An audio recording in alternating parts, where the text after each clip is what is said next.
blackness in your brain, just like if you were trying to pass for white. You mean I'm not white? Oh, sit down. This is a scandal! What do you mean I'm not white? Why didn't you tell me this before? A lot of people talk about stand-up comedy nowadays. Some casual fans of stand-up will attend live shows and watch comedy specials in their spare time without ever really diving deep into the history of the art form. If you ask many comedians nowadays who their influences are, there's one name that you will hear over and over again, no matter what. This comedian is Richard Pryor. Richard Pryor. Richard Pryor. Richard Pryor. Richard Pryor. Who is Richard Pryor? Some fans of comedy consider him to be the greatest comedian of all time. He is certainly one of the most influential men to ever pick up a microphone and tell jokes. And as a young black man, he carved his path out in comedy when racial tensions in the United States were still incredibly high.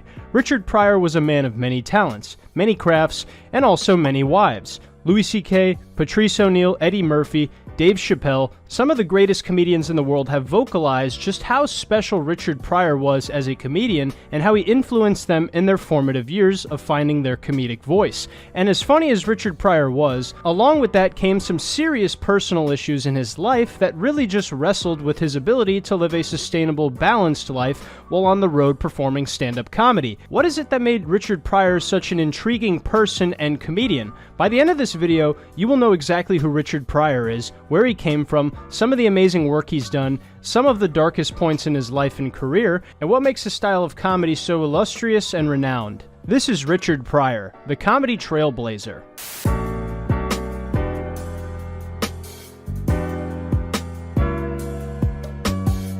On December 1st, 1940, Richard Franklin Lennox Thomas Pryor Sr. was born in Peoria, Illinois. In addition to having like 3 first names, Richard grew up in a brothel that was run by his grandmother named Marie Carter. Unless you're Charlie Sheen, growing up in a brothel seems like it is an absolutely brutal life for a child. I can imagine this led to many early points of trauma for Richard. Not only was his grandmother running the brothel, but Richie's mother Gertrude Thomas was employed there as a prostitute.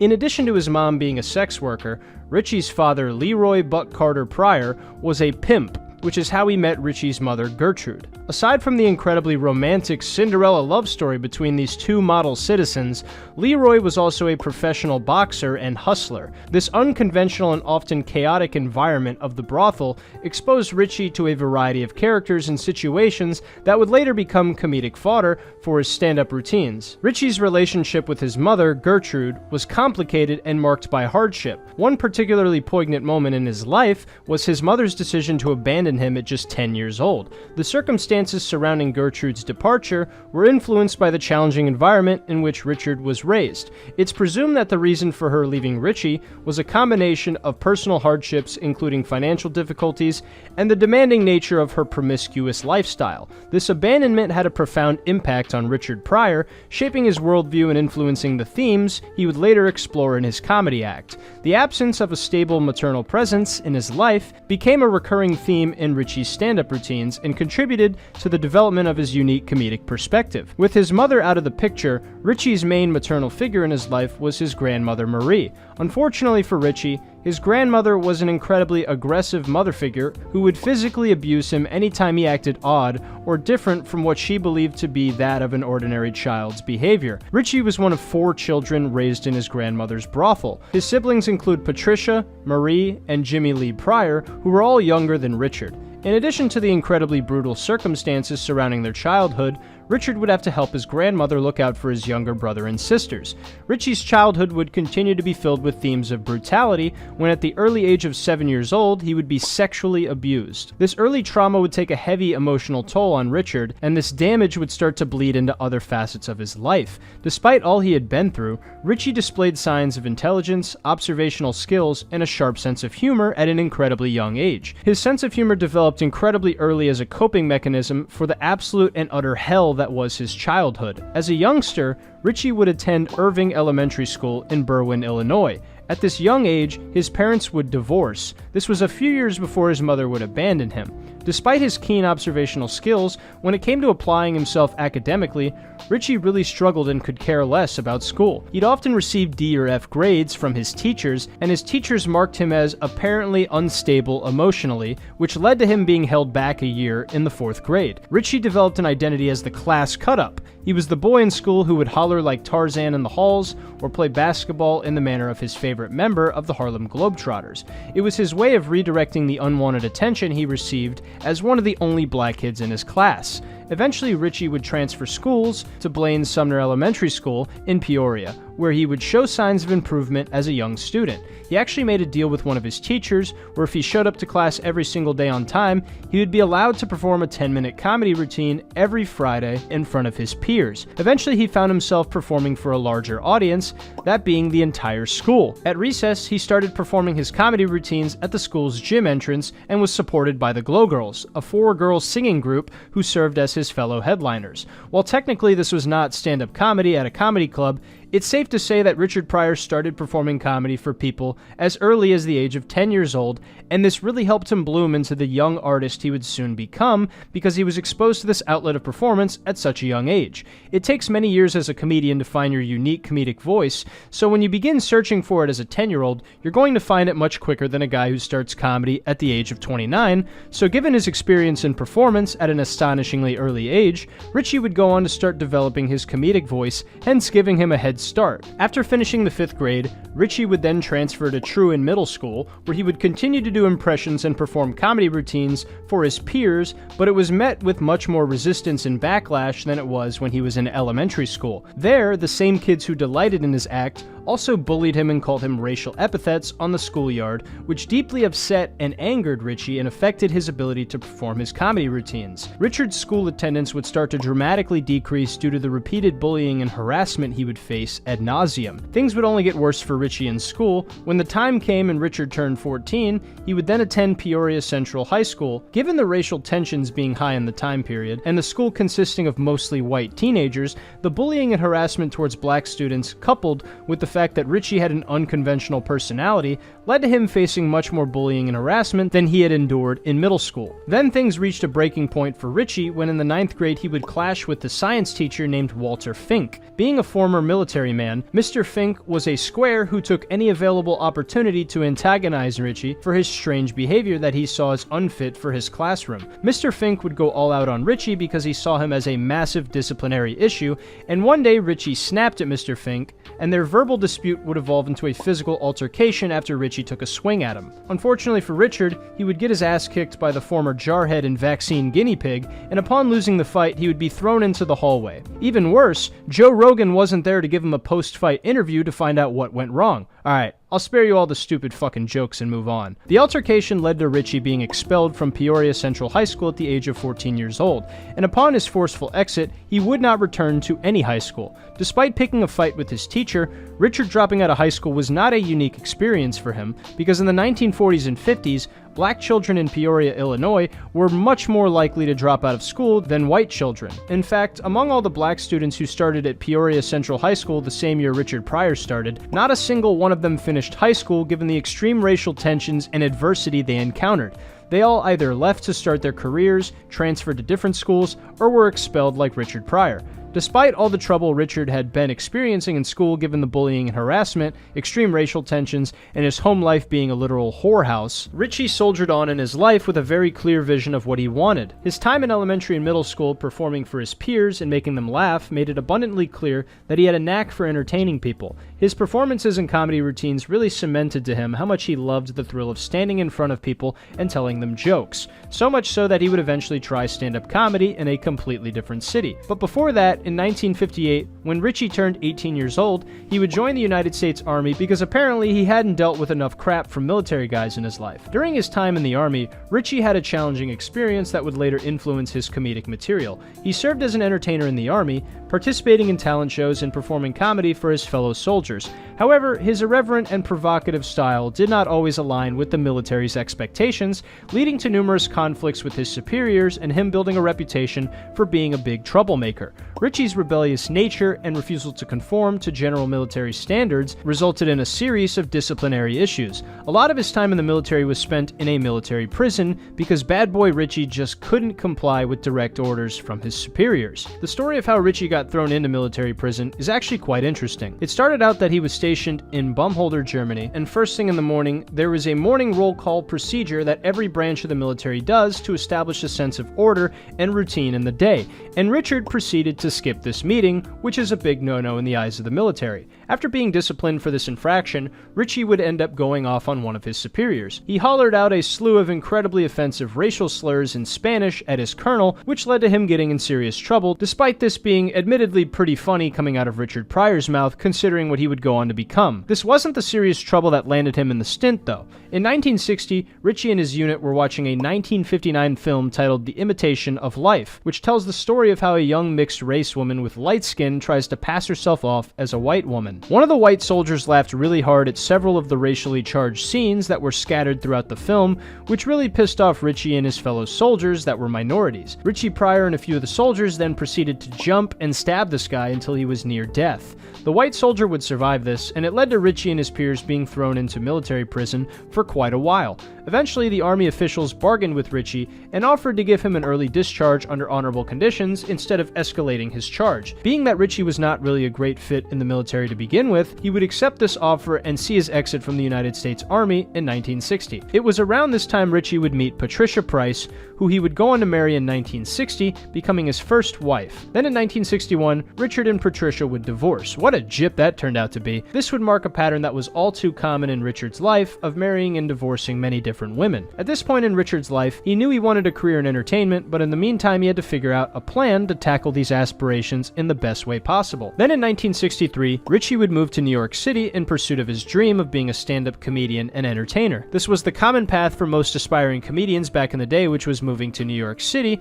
which had the most available stage time for up-and-coming comedians. Along with performing in New York City, there was always an opportunity that a television scout for a network would be lurking in the audience at a comedy club who could change your life overnight. Given the foundation of humor Richard had from performing in elementary school and middle school, he would catch on quick and learn how to be funny extremely fast. Also, before Richard really gained any traction as a comedian, he was also a musician. For a short period, Richard Pryor pursued a career as a drummer. He played in various bands showcasing his musical talents, while his primary focus eventually shifted to comedy. His background in music remained a part of his early professional life, and he would often play in venues for free drinks and food, and he was actually quite talented behind the kit.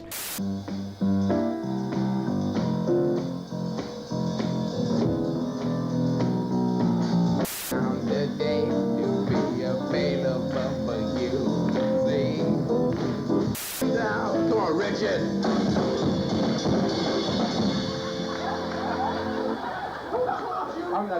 Oh, wait a minute, man. Who told you I could play drums? If you're gonna do that, Despite Ritchie's love for music, though, he would continue to pursue comedy, and eventually, when he had enough steam and momentum performing stand-up, he would limit drumming to a hobby that he would only do for fun. Then in the early 1960s, Ritchie started performing in small comedy clubs and venues, refining his act in front of live audiences. These performances were crucial in honing his timing, delivery, and the fearless approach that would become his trademark. In his early days in New York City, Richard Pryor performed alongside people such as Woody Allen and Bob Dylan. On one of his first nights performing comedy, he opened for singer and pianist Nina Simone at New York's Village Gate. Nina recalled the young Ritchie Pryor being incredibly nervous on stage and how apparent his anxiety was when performing. She said, quote, "He shook like he had malaria. He was so nervous, I couldn't bear to watch him shiver, so I put my arms around him there in the dark and rocked him like a baby until he calmed down. The next night was the same, and the next, and I rocked him each time," end quote. Some of Richard Pryor's comedic influences early in his career were Charlie Chaplin, Jackie Gleason, Red Fox, Bob Hope, Lenny Bruce, and that hypocrite Bill Cosby. Richard Pryor became incredibly well known later in his career for his incredibly filthy and not suitable for work style of humor, but early in his career, his material was actually relatively inoffensive. Richard's comedy was known for its raw and honest portrayal of life, often drawing from his challenging upbringing, personal struggles, and observations of the world around him. he fearlessly tackled issues of race, relationships, and social dynamics. He always had the edge, but he hadn't quite leaned into this dissonance fully just yet. As mentioned, he would take inspiration from Bill Cosby by performing as a middlebrow comedian. Middlebrow humor is a type of humor that is most applicable to the everyman, as opposed to highbrow humor, which is more intellectual, or lowbrow humor that is the much lower common denominator of humor. There's nothing wrong with each respective type of humor, given the fact that everyone has different taste when it comes to what's funny, but middlebrow is exactly that, and that's why it applies to so many people. This path Richard took with his humor was very early on in his career, when he was still honing his craft and trying to find his unique comedic voice. Obviously, his later path would be much different. Richie would continue to gain traction and success as he continued to improve as a comedian, and one of his major points of early success was when he began writing for Redd Foxx in the early 1960s. The collaboration between Richard Pryor and Redd Foxx was a significant aspect of Richie's early career. Redd Foxx, a seasoned and well-respected comedian, provided Richie with an opportunity to showcase his writing talents. This would also eventually manifest itself into future projects that would be adored by comedy fans across the world. Richie co-wrote material for Redd Foxx, contributing to the development of comedic routines and sketches. This collaboration not only allowed Richie to gain valuable experience in the entertainment industry, but also provided a platform for him to refine his comedic voice. Obviously, in the early days of Richard Pryor, he was a more conventional and TV-friendly comedian, and Redd Foxx was certainly not that way when he became established and well known for his comedy being extremely blue or crass. This likely had an impact on Richard and inspired him to later become much more experimental in his own act with more provocative and filthy humor. The exact years of Richie's involvement in writing for Redd Foxx may be sparse, but it is generally considered to be during the early to mid-1960s. This period was crucial in shaping Richie's comedic style and paving the way for his eventual success as a solo comedian. This also meant the world to Richard early in his career because he was quite literally collaborating with one of his personal heroes and comedic influences just a couple years into his comedy career. With Richie's experience writing for Redd Foxx and his continued comedic development, he would eventually gain some success and start to become a regular guest on television shows such as The Ed Sullivan Show, The Merv Griffin Show, and The Tonight Show starring Johnny Carson. Richard appeared on The Ed Sullivan Show, which was a popular variety show that aired from 1948 to 1971. His appearances on the show helped introduce him to a mainstream audience, and he became known for his sharp wit and observational humor. Even as a middlebrow comic, Richard was still catching the eyes and ears of many because of his seemingly naturally funny delivery of any observation he had. Additionally, Richard had multiple appearances on The Tonight Show starring Johnny Carson. We like go to the bars and watch fights. People love to fight when they get drunk. I used to watch them. Especially, they always want to fight Orwell. Orwell was a friend of mine that fought the police. I knew he was bad. Right? Because the police will do anything to you, right? You know, they move along, stop having so much fun.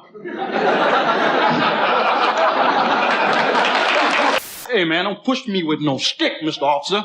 I'm all well. 6'5", weigh 235 pounds.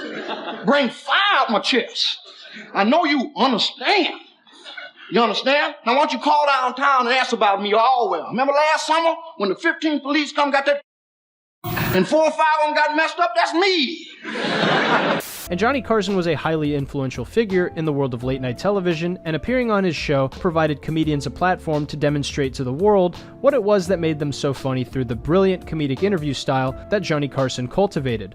Lastly, Richard also made appearances on The Merv Griffin Show, another popular talk and variety show. These appearances further solidified his presence in the entertainment industry and led to him gaining a sizable stature in the mainstream comedy universe. His ability to address social issues and bring a unique perspective to his comedy set him apart in an era when racial dynamics in the entertainment industry were evolving. Richard Pryor's appearance on these shows played a crucial role in paving the way for his later success in stand-up comedy and film. After several more years passed of Richard Pryor honing his craft of stand-up comedy and appearing on TV, Richard would land his first TV appearance in the show titled The Wild Wild West, which is an American Western espionage and science fiction television series. In the late 60s, Richie would go through what could only be described as an epiphany.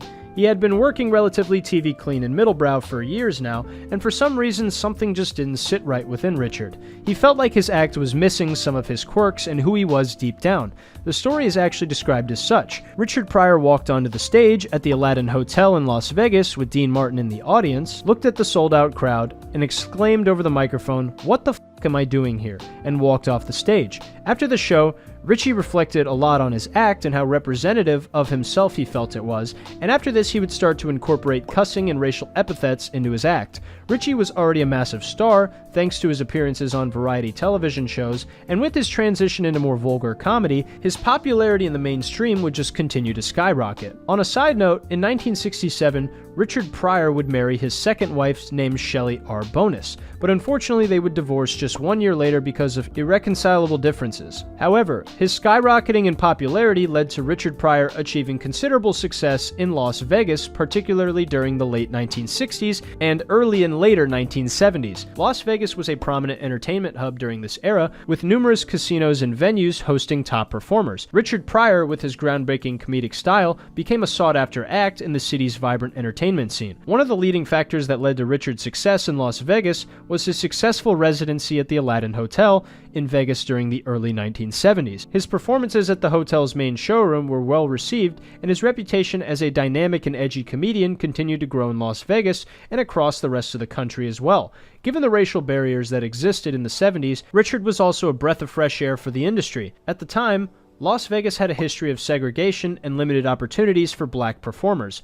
Richard's popularity helped challenge these norms, paving the way for other black entertainers. Another thing that led to his success was his vibrant live performances. It's one thing to see a comedian on TV being funny, but it's a completely different thing to stand and deliver a world-class live performance. Richard Pryor was known for his electrifying and unpredictable live performances, and his ability to connect with audiences combined with his fearless and socially relevant material made him a standout performer in a city known for its high-profile acts. Anybody see George Foreman fight Ken Norton? That is mean. Ain't he mean? I mean, that's the only dude in the world don't have no style. He don't have no style at boxing, right? The bell ring, he just come out right to get ding.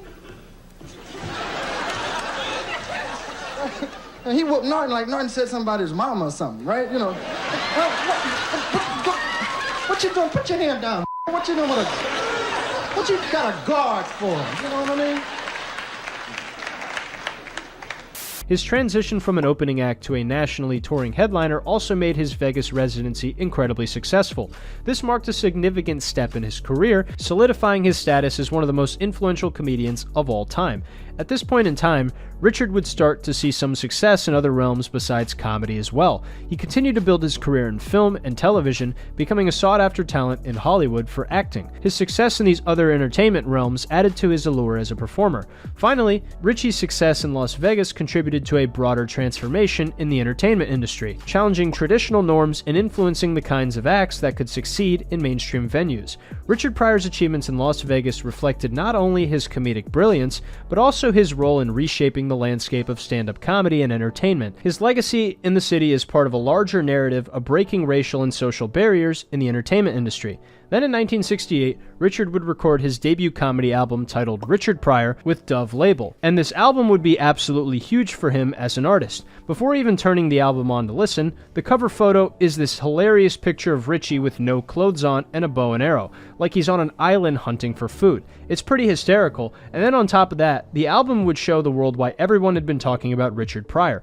This album really solidified Richie as one of America's most talented working comedians, and it also highlighted the evolution he had undergone as a young comedian starting in New York City in 1960 to a now seasoned professional who will say what he thinks is funny regardless of how some people may feel about the vulgar nature of how it's said. Unfortunately for Richard, in the late 1960s, tragedy would also strike because his mother Gertrude would lose her life, and then just 1 year later, his father Leroy would also die after courageously waging a battle against a heart attack in 1968.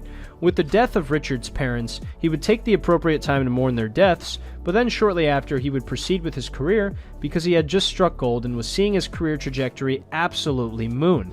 Then in 1969, Richard would relocate to Berkeley, California, where he would become immersed in the counterculture movement, and similar to George Carlin, he would very quickly become a counterculture icon. When becoming entrenched in counterculture, Richard would also meet very influential people such as Huey P. Newton, who was the founder of the Black Panther Party, and Ishmael Reed. With all of this, Richard Pryor was finally starting to see the future he had for himself, and with that would be a monumental amount of success in show business. To say Richie had an incredibly brutal upbringing would be an understatement. However, it would not be an excuse because Richie would then go on to see one of the most successful careers as a comedian we've ever seen in the world of comedy. From a little boy who was raised in his grandmother's brothel, to a kid who couldn't avoid bullying and harassment, to a now successfully nationally touring headliner comedian, it seemed like there was nothing that could possibly stop Richard Pryor.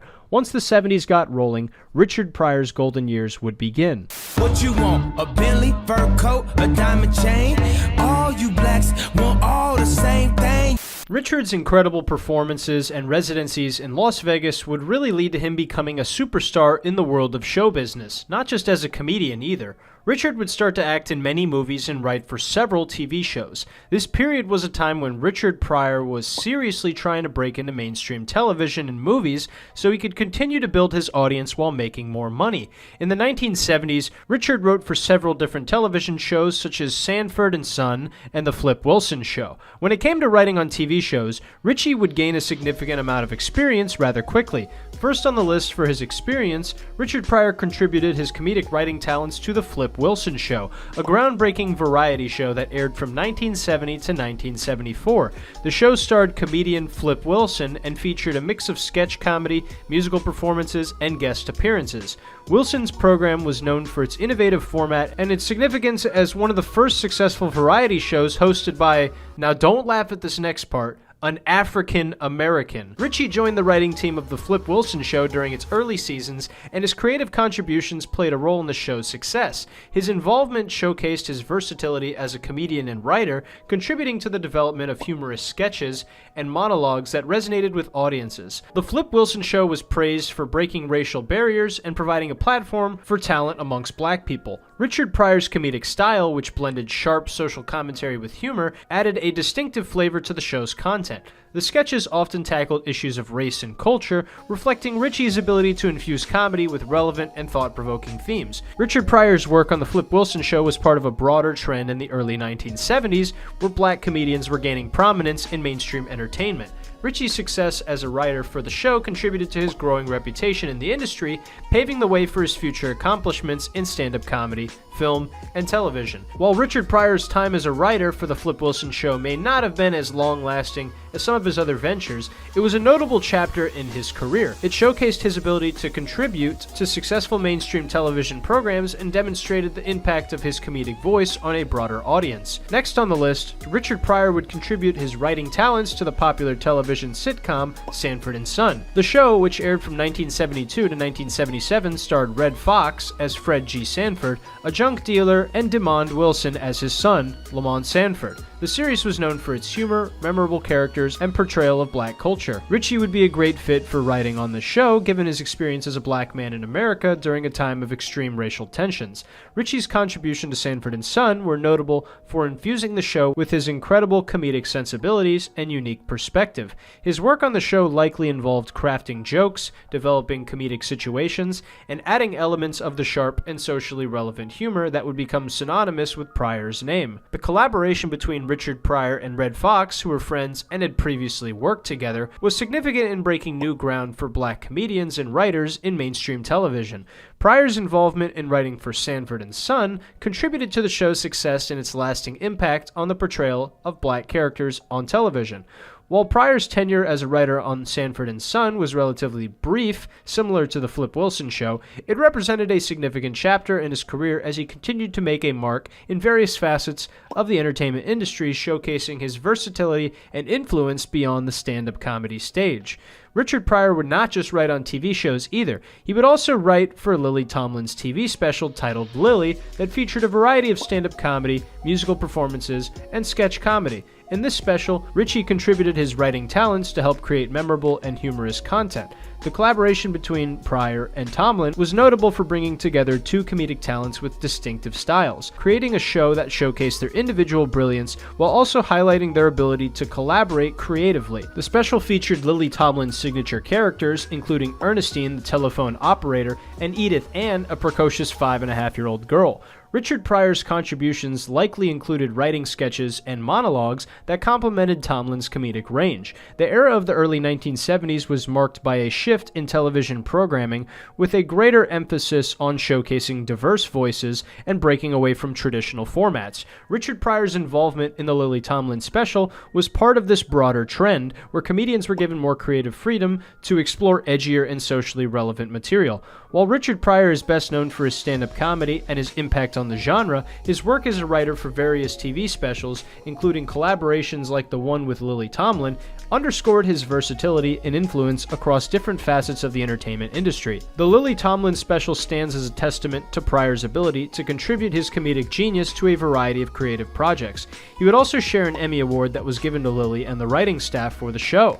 After these writing projects, Richard would start to appear in many different movies. In 1972, Richard Pryor would appear in the movie Lady Sings the Blues as a minor supporting character known as Piano Man. Richard Pryor's role as Piano Man was a departure from his comedic work and showcased his ability to take on dramatic roles. The character was a supportive and caring figure in Billie Holiday's life, adding depth to the narrative. This movie was incredibly well received, and even though Richard wasn't the main focus of the movie, he would really start to get his acting chops outside of comedy. Richard Pryor's career in film continued to flourish, and he became one of the most prominent and influential black actors of his time. His impact on the entertainment industry extended much beyond comedy, making him a trailblazer in various aspects of the performing arts. Then in 1973, Richie would pick up another small role in the blaxploitation movie titled The Mac, which was directed by Michael Campus.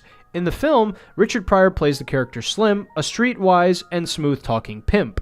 While Pryor's role in The Mac is not the central focus of the film, his charismatic and comedic presence leaves an impression. His character Slim is a colorful figure within the context of the gritty and urban narrative. While Pryor's role in the film is relatively minor, it reflects his early work in the movie industry before he gained widespread recognition and acclaim for his stand-up comedy and later roles in mainstream films. Then in 1976, Richard Pryor would act as one of the leads in the movie Silver Streak, which was directed by Arthur Hiller. The film starred Gene Wilder, Jill Clayburgh, and Richard Pryor in key roles. This marked the first of several collaborations between Gene Wilder and Richard Pryor in movies. In Silver Streak, Gene Wilder plays George Caldwell, a book editor who finds himself embroiled in a murder plot while traveling on a train from Los Angeles to Chicago. Richard Pryor plays Grover Muldoon, a thief who assists George in navigating the dangers aboard the train. Richie's character Grover provides comedic relief and contributes to the film's humor. The chemistry between Gene and Richard was incredibly evident, and their dynamic interactions became a signature aspect of their later collaborations. Silver Streak is a mix of comedy, romance, and suspense with elements of a classic Hitchcockian thriller. The film was well received for its blend of genres, and the performances of Gene and Richard contributed significantly to its success. Richard Pryor's involvement in Silver Streak showcased his versatility as an actor, allowing him to display both his comedic and dramatic talents. The film remains a notable entry in the comedy thriller genre, and it's remembered as the beginning of the successful partnership between Gene Wilder and Richard Pryor in cinema. There's a lot more movies that Richard Pryor would go on to act in, but for now we're going to continue to talk about some of his comedy successes in this time period. These took place in the early 70s, but where things got real for Richard Pryor was in 1970 when he signed with Laugh Records, which is a comedy-oriented independent record label. Laugh Records had a significant impact on Richard Pryor's early career and played a crucial role in helping him establish himself as a prominent name in comedy. With Laugh Records, he was able to record more comedy albums and get them out to a wider audience. Notable among these were albums like Crap After Hours in 1971 and That Crazy in 1974, which showcased Pryor's observational humor, storytelling abilities, and fearless approach to addressing social issues. Then just 2 years later, Richard Pryor appeared in the documentary What Stacks in 1972, wherein he riffed on the tragic comic absurdities of race relations primarily in Watts, California, and also the rest of the United States. Given the time period still being a relatively sanitary and clean era of entertainment, a lot of record labels were not overly supportive of counterculture acts with vulgarities such as George Carlin, Lenny Bruce, Andrew Dice Clay, and of course Richard Pryor. This was an added benefit to Richie signing with Laugh Records though. They gave Richard Pryor creative freedom to explore explicit and socially relevant material as he saw fit, which might have been considered too edgy by other mainstream labels. The artistic freedom allowed Pryor to push the boundaries of stand-up comedy, addressing taboo subjects with brutal honesty and humor. Richard's albums with Laugh Records gained attention and became commercially successful. That Ninja's Crazy earned Richard Pryor a Grammy Award for Best Comedy Album in 1975, marking a significant milestone in his career and further solidifying his reputation as a groundbreaking comedian in the United States. The album would also become certified gold by the Recording Industry Association of America, or RIAA for short. Richie's body of work produced with Laugh Records would also proceed to have a massive influence on the art of stand-up comedy and the way many young up-and-coming comedians approach the subject matter of their material. It demonstrated that comedians could address challenging and controversial subjects while resonating with a wide audience, paving the way for a new era of more honest and socially conscious comedy. While Richard Pryor's association with Laugh Records was particularly influential during the early 1970s, his career continued to evolve, and he later worked with larger labels as well. Nevertheless, Laugh Records served as a vital platform during the formative years of Pryor's career, allowing him to shape his comedic identity and contribute to the transformation of stand-up comedy in the 1970s. Even after the massive success Richie was seeing while signed under the record label, not long afterwards he sought a deal with a larger label, and in 1973 he signed with Stax Records. When Richie released his third comedy album, That Nacho's Crazy, there was a bit of a legal dispute between Laugh Records and Stax Records over Laugh still holding the recording rights for Richard's comedy albums. Laugh Records nearly succeeded in an injunction which would have prevented the album from being sold publicly. In return for his concession, Laugh was enabled to release previously unissued material recorded between 1968 and 1973 at will. Given the absolute mess that was the legal battle between Richard's previous label Laugh Records and his current label Stax Records, he eventually walked away from both labels and returned to Reprise Records, his original record label. Then in 1975, Richard Pryor would release his fourth comedy special and his first special with Reprise Records titled Is It Something I Said? The album received widespread critical acclaim and is often cited as one of the greatest comedy albums of all time. The album earned Richard Pryor a Grammy Award for Best Comedy Album in 1976. This recognition further solidified Pryor's status as a groundbreaking and influential figure in the world of comedy. In addition to that, it was eventually certified platinum by the RIAA. After winning these awards, Richard Pryor would proceed to make history again, because in 1975, Pryor was a guest host on the first season of Saturday Night Live and the first black person to host the show. Despite Saturday Night Live being on NBC, Richard would not shy away from his controversial and edgy style while performing the monologue. His opening monologue for the show was incredibly controversial and groundbreaking for the time. He addressed racial issues, using humor to discuss race relations and the flagrant use of the N-word. The unfiltered and raw nature of this monologue was unprecedented for network television at the time. Then another part about this that was incredibly memorable was Richard's collaboration with Chevy Chase in the show's sketches. One of the most iconic sketches from that episode was the word association sketch with Chevy Chase. In this sketch, Pryor and Chase engage in a word association game where the humor arises from the racial tension inherent in their responses. Fast, slow, rain, snow, tar baby,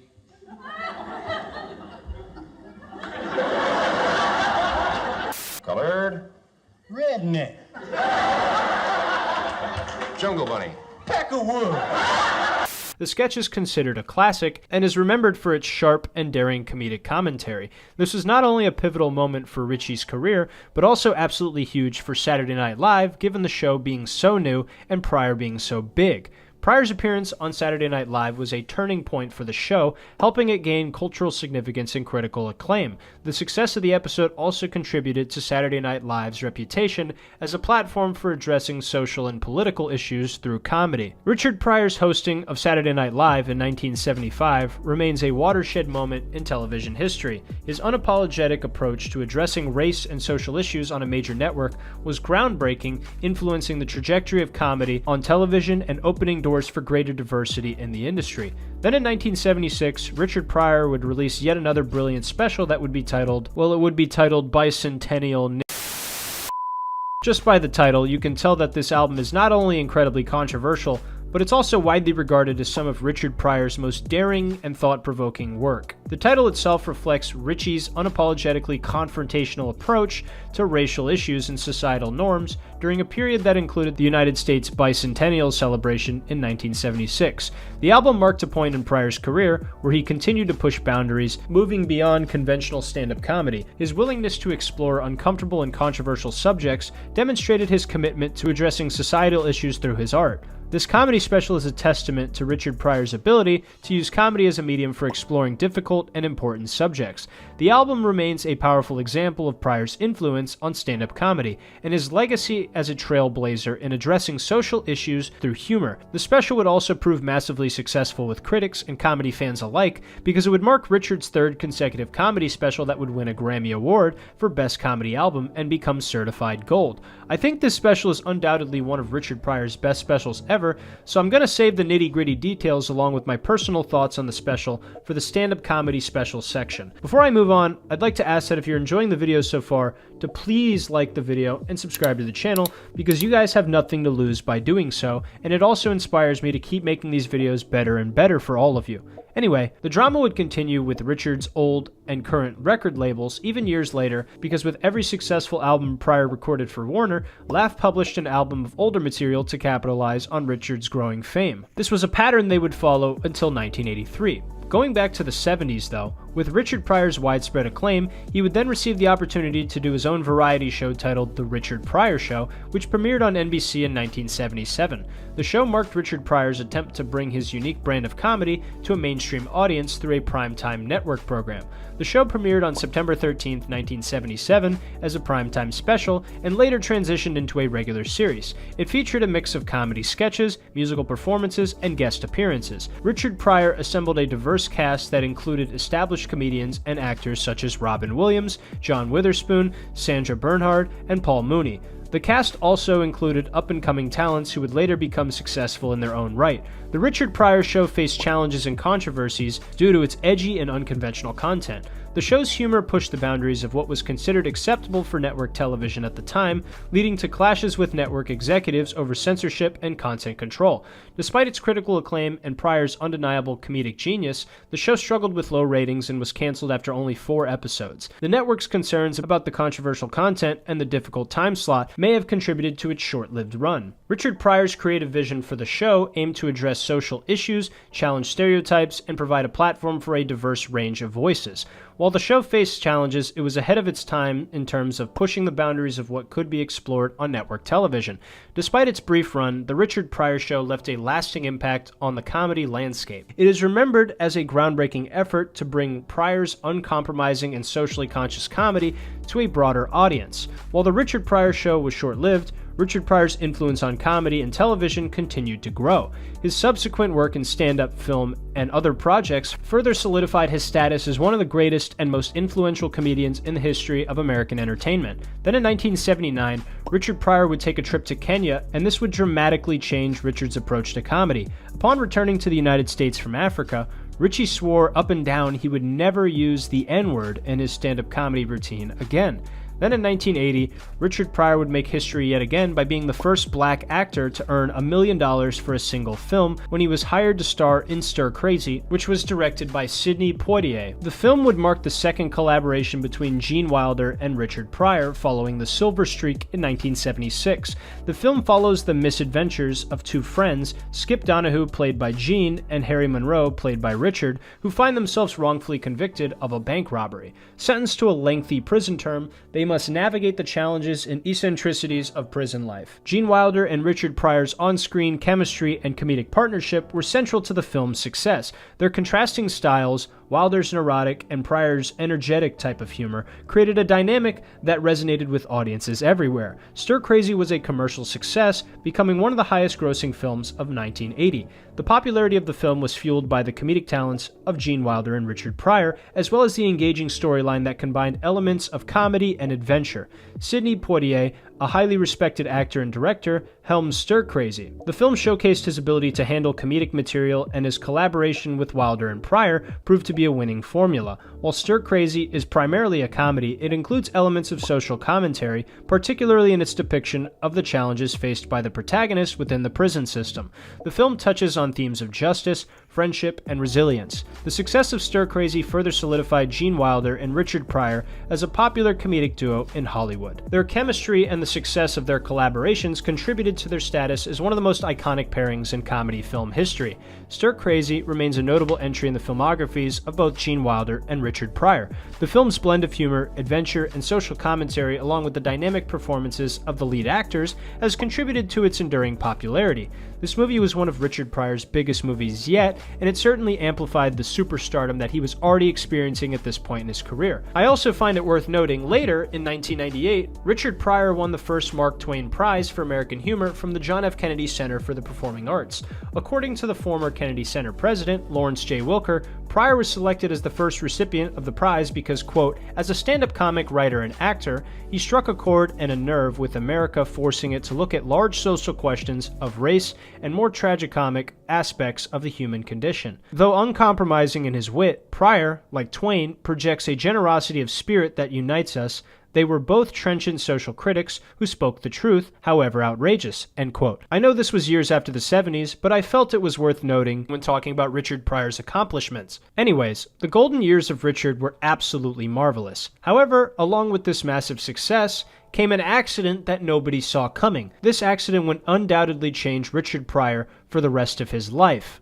They throwing hate at me, want me to stay at ease. Fuck you and your corporation, y'all niggas can't control me. On June 9th, 1980, while on a freebasing binge during the making of the film, Richard Pryor suffered a widely reported and serious incident in which he completely set himself on fire. The incident occurred at Richard's home in Northridge, California. As we discussed earlier, given Richard Pryor's incredibly rugged upbringing, he always struggled with drug addiction and substance abuse, and on this night, he was reportedly freebasing cocaine. Freebasing is a method of smoking a purified form of cocaine. It involves converting the drug into a vapor that can be inhaled for a more intense and immediate effect. During the freebasing process, a highly flammable substance used in the preparation ignited. The flames quickly engulfed Richie, causing severe burns to a significant portion of his body. Pryor's wife, Jennifer Lee, and a security guard, Joe Cooper, were present at the scene and rushed to extinguish the flames. Pryor was immediately taken to the hospital, where he received treatment for his burns. Richie suffered extensive burns, especially on his upper body. It's reported that he suffered burns on more than 50% of his body, and it was an incredibly arduous process to save his life. He underwent multiple surgeries and a challenging recovery process as well. The incident attracted significant media attention, and Pryor's struggle with addiction and the circumstances surrounding the incident were widely reported. It became a pivotal moment in Pryor's life, prompting him to reevaluate his lifestyle and contribute to changes in his personal and professional priorities. After the incident, Richard Pryor incorporated the experience into his comedy material. In his stand-up special, Richard Pryor, Live on the Sunset Strip, released in 1982, Richard candidly addressed the incident, turning a painful and traumatic event into a source of humor and reflection. The self-immolation incident marked a critical juncture in Richard Pryor's life. While the accident was a tragic event, it also became a turning point that influenced Richard's personal and professional growth. His ability to confront and incorporate such a traumatic experience into his comedy reflected Pryor's unique approach to using humor as a means of processing and communicating profound aspects of the human experience. He reflects on the freebasing incident and how it changed him in his outlook on life. He talks about how the doctors who specialize in burns kept talking to him about washing him and just how awful it was for him to be washed. I'll show you a snippet of it right here. But these motherfuckers, man, and this Larry Murphy used to come in, we're gonna wash you rich and we're gonna wash you down and you're gonna feel great. We're gonna wash you. He kept saying it. I said, yeah, we're gonna wash you, put you in the tub and wash you. They said, yeah, motherfucker, you're gonna wash me. When you gonna wash me? All right, put your arms up, open up, because I'm gonna wash me, mother. He said, now it's time to wash you. Ready? I said, yeah. Mother said, don't wash me no more. Not even my little finger. Obviously, this whole experience changed Richard Pryor and his outlook on life forever, and I'm certain that it made him want to steer clear of drugs that involved fire, at least for a little while. If you'd like to find more details about the burning incident with Richard Pryor, I'd recommend checking out the article by People magazine titled "Richard Pryor's Widow Jennifer Lee Calls His 1980 Fire Incident a Suicide Attempt. He Warned Me." The article gives more details on the situation. With the title, this article implies that Richard Pryor burning up was an attempt to take his own life, which is a much more sinister outlook on what happened. However, the fact that this information was given by his widow Jennifer Lee, someone who was once connected with Richard intimately and was very aware of how he was feeling, gives this claim quite a bit of credence. Whether it truly was an attempt on his own life or not, we may never fully know for certain. This was a story shared by Jennifer Lee, and we have no idea if she exaggerated part of the story or not. However, Jennifer did go on to tell a story on Joey Diaz's podcast about the time she caught Richard freebasing at the house and how she had to move out. I'll let her tell the story. When he was working on, right before Stir Crazy, he started that. And I came into the house one day, and I'm like, what's that smell? The first time he did freebase, he lit the mattress on fire. I mean, Richard was an arsonist from back in the day. Me too. I mean, but I said, Richard, what? And we dragged the mattress into the bathtub.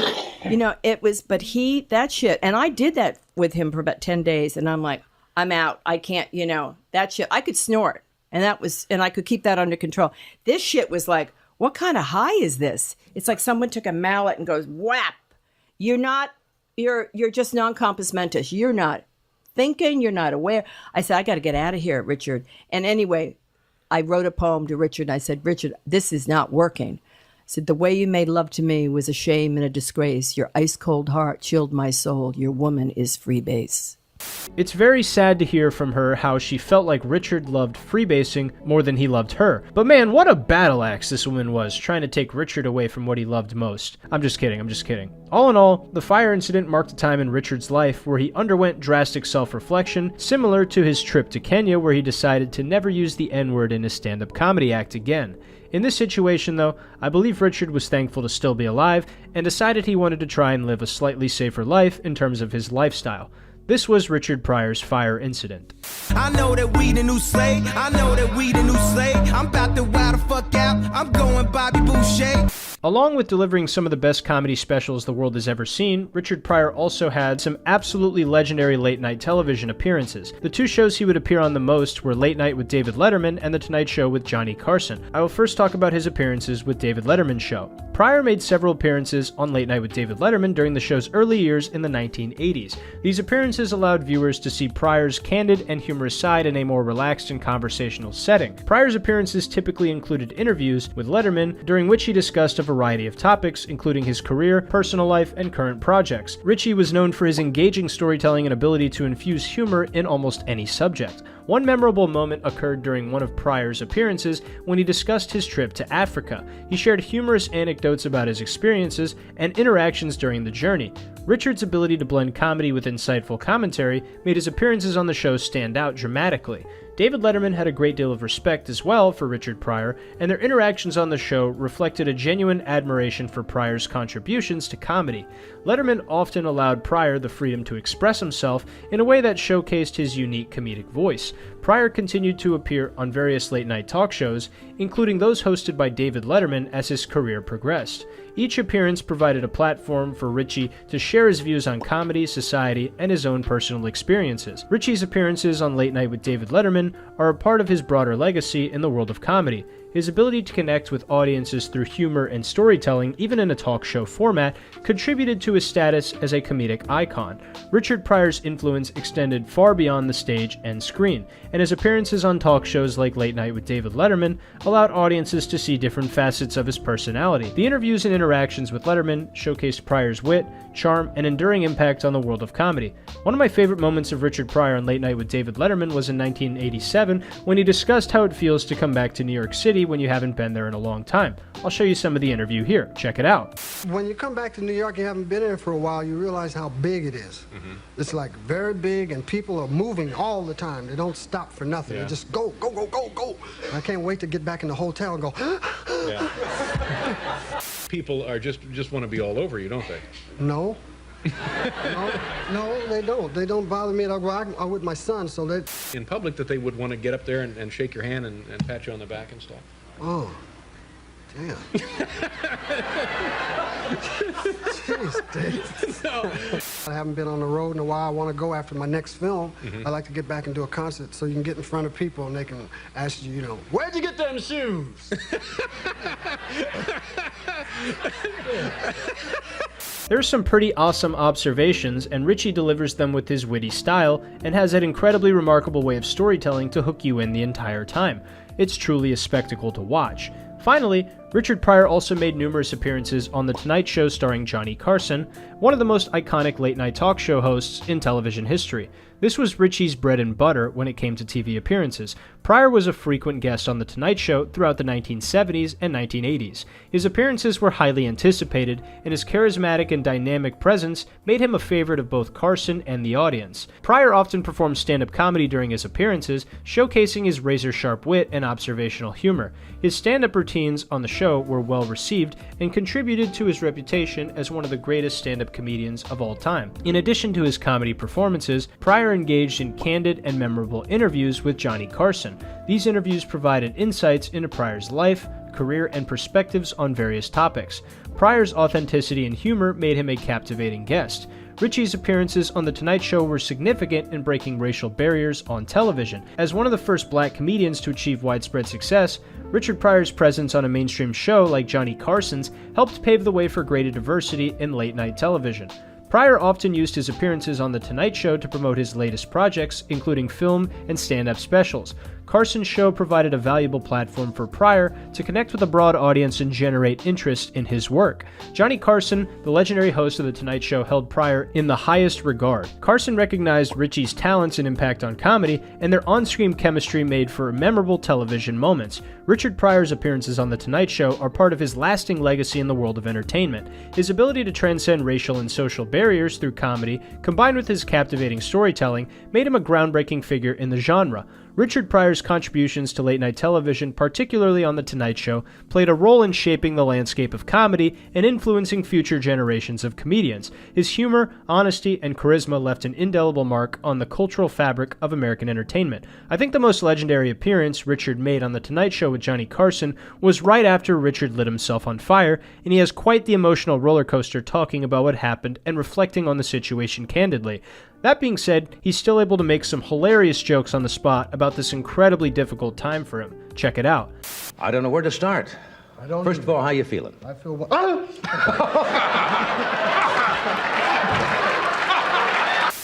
do that to me. I was... Here in L.A. one time, and people beat me to death. Right. I mean, Richard! My man! Good to see you back. You don't need that, huh? I watched myself on TV. They said I was going to die. I had a TV in my room, and I hit the button, and I turned it on, and they said, Richard Pryor's dying. I said, oh, my God. I hope I die before the 11 o'clock. This is one of the best late-night appearances of all time, and Richard's response to the fire incident cemented him as one of the funniest comedians to ever do it, and also really puts into perspective just how talented he is to be able to go on and be funny after facing something so beyond frightening. These were some of my favorite late-night TV appearances featuring Richard Pryor. Meanwhile, the DEA teamed up with the CCA. They try and lock niggas up. They try and make new states. Richard Pryor is one of the greatest comedians to ever pick up a microphone and tell jokes, and along with his many years of being active as a comedian came some absolutely brilliant comedy specials. Richard Pryor's comedy discography includes all of the following specials: Richard Pryor, Craps After Hours, That Crazy, Is It Something I Said, Are You Serious, Rev Do Right, Holy Smoke, Bicentennial, Insane, LA Jail, Who Me? I'm Not Him, Richard Pryor Live, The Wizard of Comedy, Black Ben the Blacksmith, Wanted Live in Concert, Outrageous, Richard Pryor Live on the Sunset Strip, Super, Richard Pryor Here and Now, Richard Pryor Live, Blackjack, and most recently, Netflix released Live at the Comedy Store, 1973, which was an old tape of Richie. Out of all these specials, I have not seen every single one of them, but my two favorites I've seen are Live on the Sunset Strip and Bicentennial. First of all, we will discuss Live on the Sunset Strip. This special was shot during a time when Richard Pryor had recently experienced a life-altering event, being the self-immolation incident in 1980 where he lit himself on fire. Pryor's struggle with addiction and personal challenges became part of his comedic narrative, and Live at the Sunset Strip was an opportunity for him to address those experiences head-on on the stage. The performance is known for its candid and reflective nature. Richard addresses the freebasing incident using humor to share his own perspective on the traumatic event. This ability to find humor in personal tragedy was characteristic of Richard Pryor's comedic style, as with much of Pryor's work, the stand-up routine goes beyond personal anecdotes to provide social commentary. He tackles issues of race, relationships, and societal challenges with a blend of humor and incisive observation. The film is praised for its intimate and personal feel. Pryor's ability to connect with the audience on a deeply personal level, sharing his vulnerabilities and insights, contributed to the special's impact. Live at the Sunset Strip also received critical acclaim for its honesty, humor, and Pryor's masterful storytelling. The film is often regarded as one of the greatest stand-up comedy specials ever recorded. The special is considered an essential part of Pryor's legacy. It not only showcases his incredible comedic talent, but also highlights his resilience and willingness to confront personal challenges through his art. The album of the same name, featuring audio from the live performance, won a Grammy Award for Best Comedy Recording in 1982. The Grammy recognition further solidified the impact and importance of Pryor's work. Furthermore, this was an amazing special to see, and it really was amazing to see how Richard would reflect after lighting himself on fire in the special, and he absolutely delivered on this promise. Live at the Sunset Strip stands as a testament to Pryor's ability to turn personal struggles into powerful and humorous storytelling. The film captures a pivotal moment in Pryor's career and remains a landmark in the world of stand-up comedy. Finally, as promised, I will discuss my favorite Richard Pryor special, Bicentennial. For the sake of my career and survival on the internet, I will be calling this special just Bicentennial for the rest of the video. The material on the album delves into the complex and often uncomfortable realities of racism and race relations in America. Pryor fearlessly addresses topics such as slavery, racial stereotypes, and the struggles faced by black people.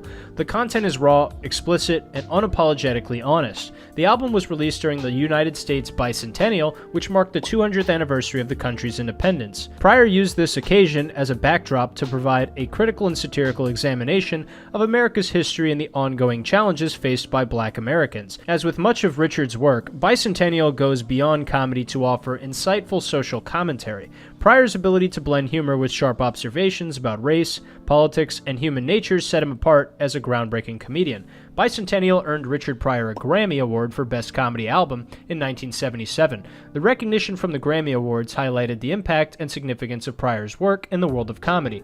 The album marked a point in Pryor's career where he continued to push boundaries, moving beyond conventional stand-up comedy. His willingness to explore uncomfortable and controversial subjects demonstrated his commitment to addressing societal issues through his art. Bicentennial is a testament to Richard Pryor's ability to use comedy as a medium for exploring difficult and important subjects. The album remains a powerful example of Pryor's influence on stand-up comedy and his legacy as a trailblazer in addressing social issues through humor. Before I end this segment, I want to also share one of my favorite Richard Pryor stand-up moments of all time. In this video, Richard Pryor is being heckled, and he handles the heckling like an absolute boss.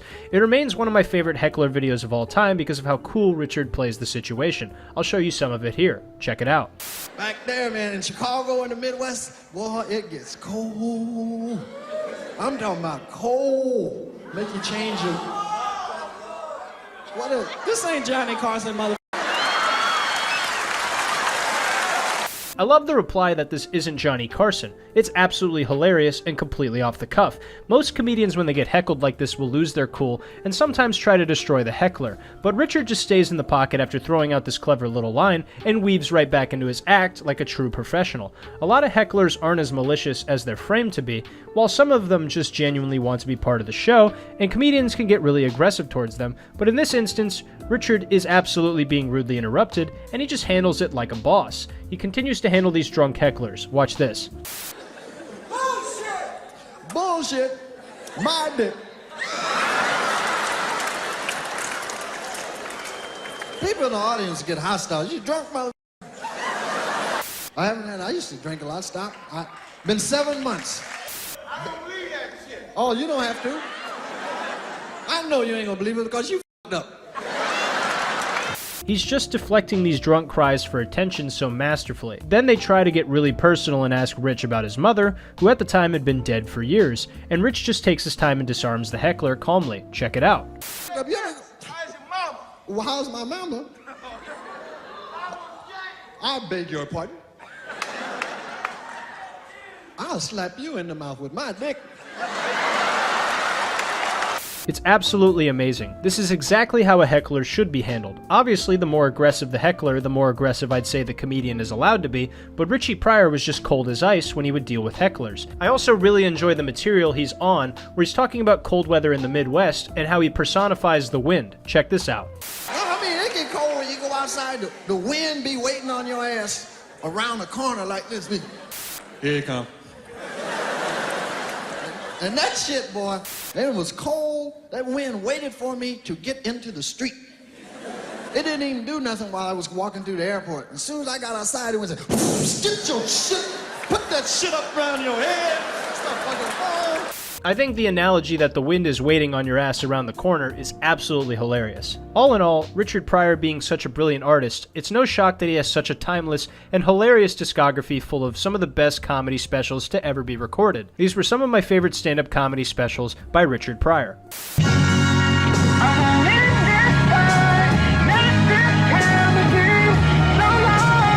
This is always my least favorite part of the video, but here it goes. In November 1977, after many long years of heavy smoking and drinking, Richard Pryor had a mild heart attack at the age of 36. This would prove to be a long-term health issue that Richard would deal with for the rest of his time alive. He then recovered and resumed performing in January of the next year. Then in 1986, things got worse for Richard when he was diagnosed with multiple sclerosis. Then in 1990, Richie had a second heart attack while touring in Australia. He underwent triple heart bypass surgery in 1991. It would seem that given Richard's lifestyle, his substance abuse and heavy alcoholism was writing checks that his body simply couldn't cash. On the morning of December 10, 2005, just 9 days after he turned 65 years old, Richard Pryor had a third heart attack at his house in Los Angeles, California. After his wife's failed attempts to resuscitate him, he was taken to a local West Side hospital where he was pronounced dead at 7:58 a.m. His widow, Jennifer, was quoted as saying, quote, "At the end, there was a smile on his face," end quote. He was cremated, and his ashes were given to his family, and his ashes were scattered in the bay at Hana, Hawaii, by his widow in 2019. Forensic pathologist Michael Hunter believes Richard Pryor's fatal heart attack was caused by coronary artery disease that was at least partially brought about by years of smoking tobacco. His death was met with an outpouring of love and support from friends and family, but then many comedians also had incredibly kind words to say about Richie. Jerry Seinfeld called Pryor, quote, "the Picasso of our profession," end quote. And Bob Newhart considered Richard Pryor as, quote, "the seminal comedian of the last 50 years," end quote. When Dave Chappelle spoke on Richard Pryor, he said, quote, "You know those, like, evolution charts of man? He was the dude walking upright. Richard was the highest evolution of comedy," end quote. This legacy can be attributed in part to the unusual degree of intimacy Richard brought to bear on his comedy.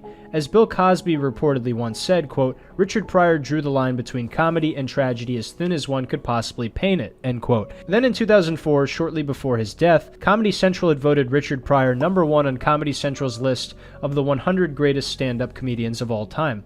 Then after his death, Pryor was posthumously awarded the Grammy Lifetime Achievement Award in 2006. It was beyond otherworldly how much of an impact Richard Pryor had on the art form of stand-up comedy. The craziest part about how influential and how funny Richard was is that sometimes he himself didn't even believe it.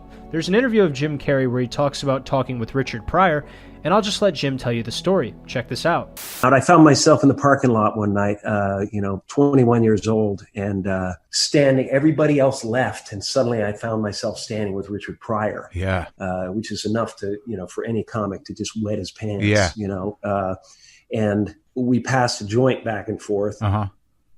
And he said, "Be careful with this stuff."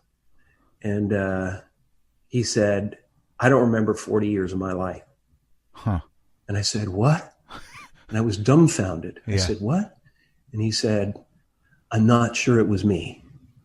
And it was like a harpoon going through me, like the greatest of all time. I was having those kind of doubts. Yeah. Of course it was him. Right. Of course it was everything he'd ever lived. Right. But at that moment, he was having real serious doubts about whether it was him who was inspired to do it or it was the drugs. Even after his undeniable success, there was always a doubt in Richard's head that made him think he didn't know if it was really him out there making all these people laugh. This is a stunning amount of humility given the monumental amount of achievements Richard had obtained over the years. It might seem negative for an artist to have this view of themselves, but I would argue that it is a very healthy mindset to have because it helps you reflect and continue to grow as an artist rather than just fizzling out and plateauing in your ability. It's apparent to me that most of the best artists have this train of thought, at least to some extent, and they use it to continue to extract tools from themselves that they can use to produce better and better art over many years of performing their craft. All in all, Richard Pryor's impact on stand-up comedy cannot be overstated. He's had a profound impact on the art of comedy and influenced some of the greatest comedians who've ever lived.